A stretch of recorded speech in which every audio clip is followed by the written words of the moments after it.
Hello everyone, welcome to Sri Bala వంటలు. ఈరోజు ఒక ఇన్స్టెంట్ హెల్దీ బ్రేక్ఫాస్ట్ని చూద్దామండి. ఓట్స్తో కమ్మనైన ఊతప్పంని ప్రిపేర్ చేసుకుందాం. ఇప్పుడైతే మరి లేట్ చేయకుండా ప్రాసెస్లోకి వెళ్ళిపోదాం. ఈ టేస్టీ రెసిపీని చూసేద్దాం. నేను ఇక్కడ 1 గ్లాస్ ఓట్స్ తీసుకున్నాను. ఒక మిక్సీ జార్లో వేసేసుకుందాం.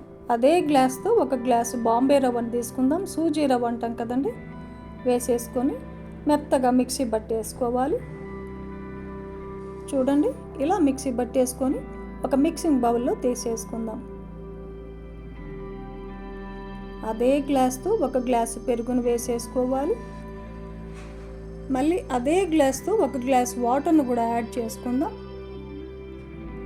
ఈ మొత్తాన్ని ఇప్పుడు ఒక 2-3 నిమిషాల పాటు బాగా కలిపేసుకోవాలి. ఇలా విస్కర్తో కానీ గెరటితో కానీ కలిపేసుకోవాలి.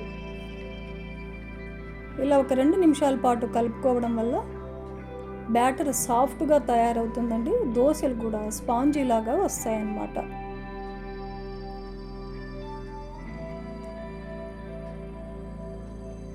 ఇలా ఒక 2 నిమిషాల పాటు బాగా బీట్ చేసి మూత పెట్టేసి ఒక 15 నిమిషాల పాటు రెస్ట్ ఇచ్చేద్దాం. ఈలోగా ఒక గిన్నె పెట్టేసుకొని ఒక ఉల్లిపాయని ఇలా చిన్న చిన్న పీసెస్గా కట్ చేసి వేసేసుకోవాలి.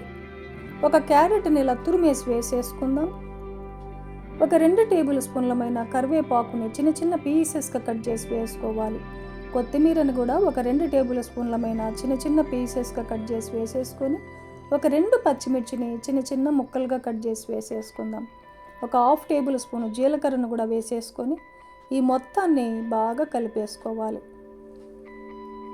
15 నిమిషాల తర్వాత మూత తీసి చూసామంటే చూడండి, బాగా నానిపోయింది ఓట్స్ అంతా.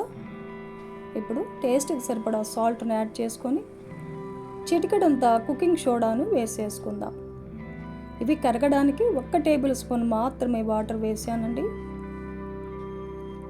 దోశ బ్యాటరు మరీ గట్టిగా ఉండకూడదు, మరీ లూజ్గా ఉండకూడదు అన్నమాట. ఈ కన్సిస్టెన్సీలో ఉండాలి బ్యాటరు. ఇప్పుడు స్టవ్ ఆన్ చేసుకొని ఇలా కొంచెం గుంతగా ఉన్న పెనం పెట్టుకోవాలి. ఇలాంటి పెనం లేకపోయినా పర్వాలేదండి, మనం రోజు దోశ వేసుకునే ప్యాన్ అయినా పెట్టుకోవచ్చు. 1 టేబుల్ స్పూన్ ఆయిల్ వేసేసుకొని పెనానికంతా ఆయిల్ స్ప్రెడ్ చేయాలి. నేను ఒక 2 గరిటెల పిండిని వేస్తున్నాను.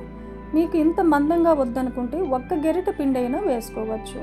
దోశ బ్యాటర్ని స్ప్రెడ్ చేయకుండా వేసింది వేసినట్టుగానే ఉండాలి.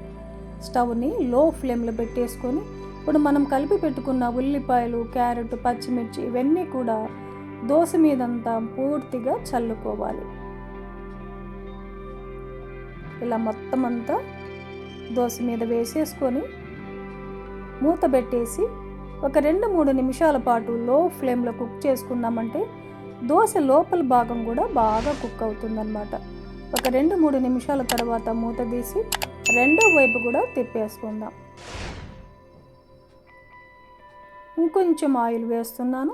మీకు ఆయిల్ నచ్చకపోతే వేయకపోయినా పర్వాలేదండి. మూత పెట్టేసి మరో నిమిషం పాటు కుక్ చేసుకొని దోశని ప్లేట్లో తీసేసుకుందాం. చూడండి, రెండో వైపు కూడా దోశ బాగా వేగింది కదా.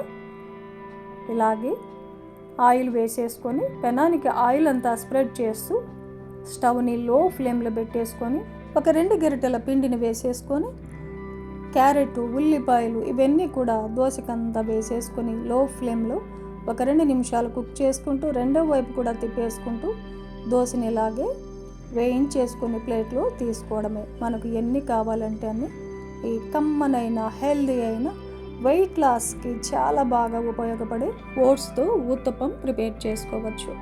మనకు నచ్చిన చట్నీతో ఈ హెల్దీ దోశ రెసిపీస్ని ఎంజాయ్ చేయవచ్చు. మనం తీసుకున్న క్వాంటిటీకి 3 ఊతప్పాలు అయ్యాయండి. చూశారు కదండి. ఈ స్టైల్లో మీరు కూడా ఓట్స్తో ఈ హెల్దీ బ్రేక్ఫాస్ట్ని ప్రిపేర్ చేసుకొని ఫ్యామిలీతో ఎంజాయ్ చేయండి. ఈ వీడియో నచ్చితే లైక్ చేయండి, షేర్ చేయండి, సబ్స్క్రైబ్ చేయండి. థ్యాంక్ యూ అండి. Thanks for watching.